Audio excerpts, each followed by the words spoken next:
Hi, everybody, and welcome to the Dr. Psych Mom Show. Today, we're going to talk about why your wife promises sex that she doesn't give you. And this is a common sort of complaint from men that I hear, and they don't really understand it, and I can help you understand it pretty readily.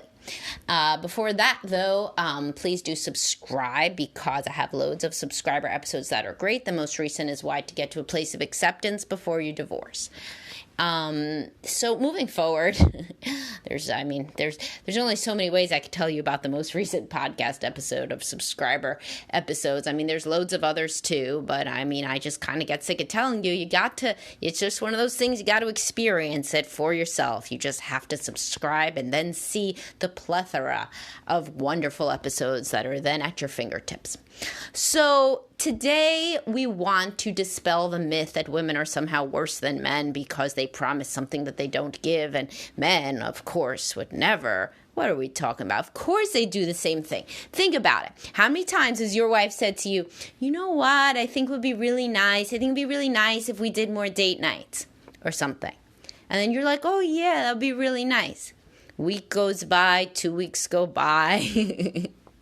Like, she is hoping that the next morning you're going to tell her, I planned something for Friday.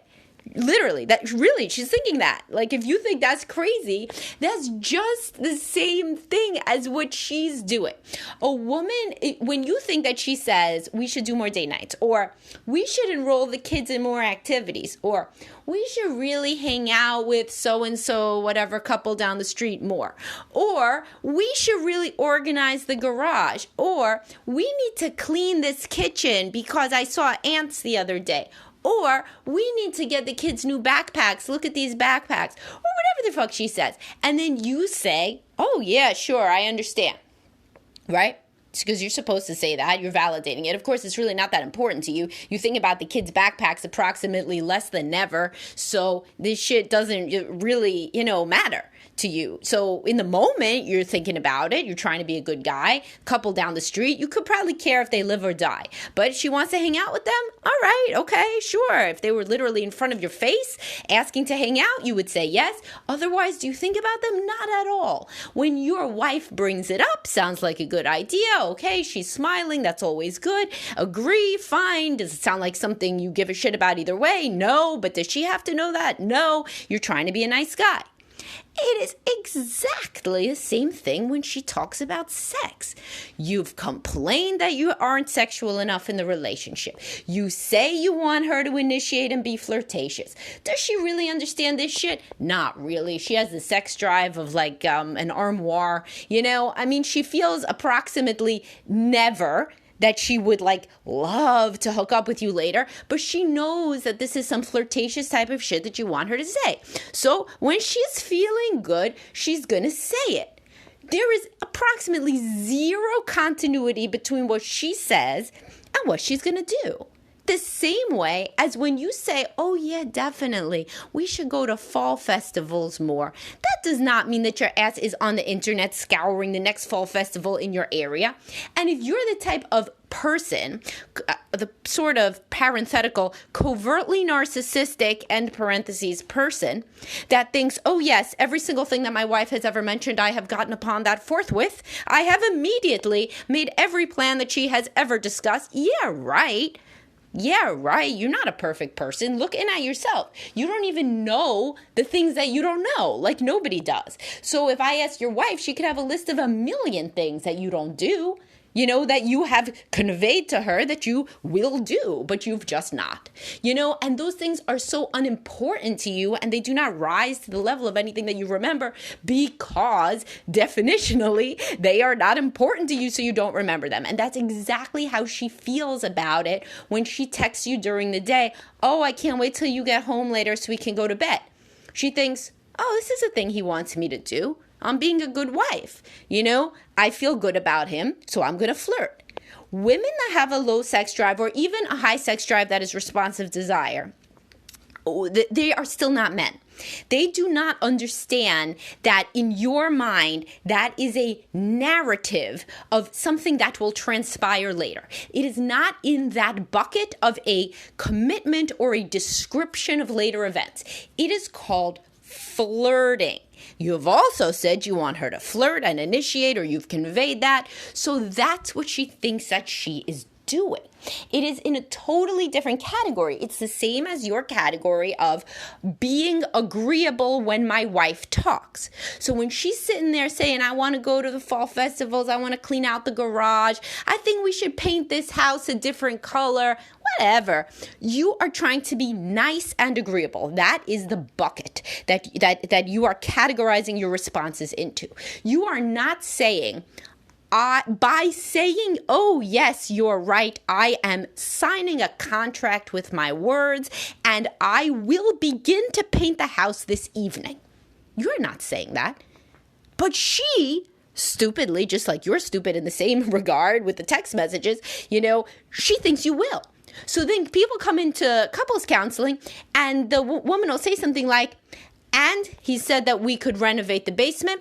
He told me that last year, and he's still not done it. And he's like, what? What are you talking about? And she's like, no, I remember where we were standing. It was 11:45 a.m. I said we should renovate the basement, then it could be a nice play area for the children. And you said, yes, we should. And I said it would be a good time to start that over spring break. And you said, yes, it would. And spring break came and went, and nothing happened to the basement. And I think about this 14 times every day. That is how she feels about you doing an offhand, agreeable comment that really was absolutely no contract in your mind. That is how it is when she says, oh, I can't wait to go to bed with you later. That is in the bucket of flirting. It is something that she is saying in order to be a good wife. She has no idea that you think that this is some sort of promise or commitment. Zero idea. When women hear this, they are astonished. It goes against everything that they thought. They thought that the flirtation is saying, I want to do X, Y, Z. Remember, women are much more frequently words of affirmation people, and men are physical touch people. So the man is thinking these words of affirmation are good because they are the signifier of some physical touch that will transpire. But the woman is thinking, because she is a words of affirmation person, aren't I being a good wife doing these words of affirmation? With my words, I am telling him that he is attractive by conveying that I want to have sex with him, even if I don't want to right now. And I know if any past evening in the past 10 years is any indicator, I will not want to tonight either. But I am flirting with him and being nice and a good wife by saying something like, oh, you looked handsome today. I can't wait to be with you later. She has no idea that you believe that there is some sort of contract that is being signed by that text message that she will have sex with you later. She has zero idea. And if you tell her, it's going to be a mind fuck. So I obviously suggest that you tell her. But not only should you tell her, but you should ask, what are things like that you do?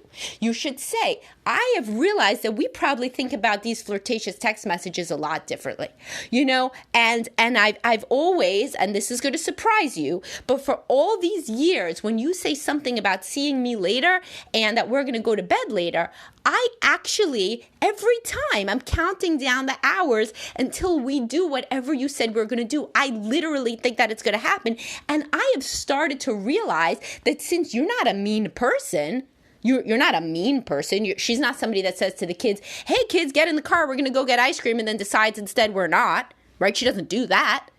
She understands what it would be to promise something and not deliver, but she doesn't have those words in the bucket of a promise. She has it in the bucket of flirtation. So then you say, I have realized that since you're not a mean person who tends to break promises regularly, and this is the only one I could really think of that you do, you must not think of it as an explicit promise in the way that I do. So I'm trying to think about it differently. And is that right? Do you mostly do it as flirting? And and in another case where you feel sexually excited during the day and you just stop feeling that way at night, which is, younger women feel like that. Everything is based on age, monogamy, kids, whatever. But there are a lot of women that I see that do feel more sexually arousable because they're relaxed and stuff during the day when the kids aren't in the house. And so that's when they send their text messages. And basically what they're saying is, I'm horny right now. And if the man were to teleport over, she would have sex with him. But he thinks that she's still going to be feeling like that later because he thinks she's like a man. Man feels horny at 12 p.m., feels horny at 2 p.m., feels horny at 4 p.m., 6 p.m., 8 p.m., so forth. You wake him up at 2 a.m., he's horny again. So it's like he doesn't really understand what it would be like to have, so little testosterone. As I continually tell you, testosterone peaks at 6 a.m. But when you got pretty much none because you're a female, then by 6 p.m. there's zero. Whereas for a man, it peaks at 6 a.m. By 6 p.m. it's a little less, but it's kind of negligible, especially when you're younger. But there are some women that are not putting it fully in the bucket of flirtation. It's an announcement that they are currently wanting to have sex. They're ovulating, they're relaxed, maybe this is the time of day that they masturbate. A lot of women lay down in the middle of the day and they do that to relax and go to sleep, take a nap. That seems to be the sex life of some women, is that because they don't really enjoy sex with the guy, because of all the 1 zillion reasons I've told y'all, basically, the guy only wants to do it at night when they're exhausted, there's no foreplay, and they feel disconnected to him. If they still feel like any physiological sexual arousal, it happens in the middle of the day, so that's when they text the guy. So there's really 2 types of women. Most women are just doing it as flirtation. So you want to figure out which one your wife is. And some women are doing it as an announcement that at this time of day, during this time of the cycle, is when they do feel arousal. So, you could be around during that time if you understood that that's what that was. So you could say, I realize that you might be flirting, but also it might be that that time of the day is just when you want to have sex. Which one is it? And she'll say one or the other. And then you can actually, change what you do and how you think, which is the point of epiphanies and introspection. You could say, for example, if she's a flirtatious type, that's why she's doing it. You could say, I don't really find that flirtatious. I find it to be something that I then think is going to happen. So then you could decide it's a fork in the road for you. You could either decide to tell her not to do it anymore, but that might take something away from your life. Or you could say, I'm going to rethink it. And when you say stuff like that, I'm just going to flirt with you back. So that I don't end up resenting you because I think that you're, telling me to go in the car, taking me out for ice cream, and instead you just drive me back home. Or if she is actually saying, no, actually, I'm kind of telling you that is when I'm laying down and feeling like excited. That's the kid's nap. That's like basically my chance to feel like myself. And sometimes I do feel horny then you could say, well, then I'm going to rearrange my schedule a couple days out of the week. And that's when we are going to meet up in the bedroom. And that could be helpful because a lot of women will have sex in the afternoon. And that's pretty much the only time because they don't listen to my morning time. And also there's a lot of women whose husbands don't help in the morning. So if you're a man who does not help with the kids in the morning, why the hell would you expect to get laid in the morning? She has to do all the shit for the kids. If you want to get laid in the morning, why don't you try to take over all the shit for the kids? So, just makes sense. But the point is, having this discussion in and of itself would probably make you 10,000 times closer. As I talk about all the time, people need to talk to one another openly about sex if they expect to have a better sex life within their intimate relationship. You have to be open, honest, and authentic. And this, instead of mind reading, and assuming that like your wife is toying with you or she's some bitch or she just has no empathy, you should also continue the conversation, by the way, to say, I've realized that I might do this same thing without realizing it, such as when you say stuff like, boy, it would be nice if this weekend we went to a fall festival, and I say, oh yeah, and then I never ever bring it up again. When you may be waiting for me, let's say, to do it. Because otherwise you think that I wouldn't really like it, because I sulk through it, or I say I should be watching football. And so it would be meaningful to you if I initiated the fall festival at night after saying, yes, that's a good idea. The same as it would be meaningful to me if you initiated sex in the evening after flirting with me on text in the afternoon. If you come to your wife with some shit that you're doing wrong, it will always go well. I mean, 100%. Of the time, it goes better when you can say, here's something that I am doing wrong, not just, oh, I found something you're doing wrong. I mean, think about it. That's just human nature. People are more responsive to hearing other people be vulnerable and to admit blame than to be attacked themselves. So what did you learn from this podcast? First of all, your wife is not an unfeeling monster. She thinks about sexual comments in a completely different category than you do. For her, this is verbal flirtation that is making you feel good. In your mind, it is making you feel worse because it is a contractual offer that is then being rescinded.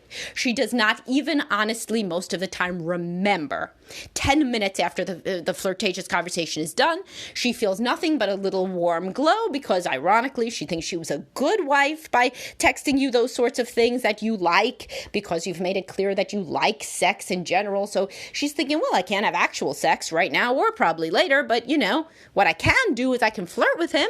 Seems to like that. I would like flirting in my love language. And in fact, it's so funny because some women are actually doing this to be a better wife and they're ending up making the marriage worse because the guy takes it as a breach of contract when in their mind they're just trying to be fun and flirty. So have the conversation with your wife because she does not understand how you think of it and you probably don't understand how she thinks of it.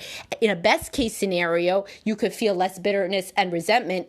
Actually, there's an even better case scenario where she's like, no, at 2 p.m. is the only time of the day when I can even visualize having sex because that's when, the baby goes down. And if you were around, we would have sex then, but you're not, and you could be like, oh, I guess I should start working earlier in the day so that I could take a break from 2 to 3. That would be great. People actually come to these sorts of compromises, but they can't come to them out of the clear blue sky. They have to come to them after discussion. So hopefully this podcast allowed you to think about your wife in a different way, with less animosity, with more understanding, with an increased ability to perspective take, and gives you a little bit of a template for a conversation that you could potentially have that will lead to increased perspective taking and empathy on both sides, which is always the hallmark of a healthy relationship. All right, I'll talk to y'all soon. Bye-bye.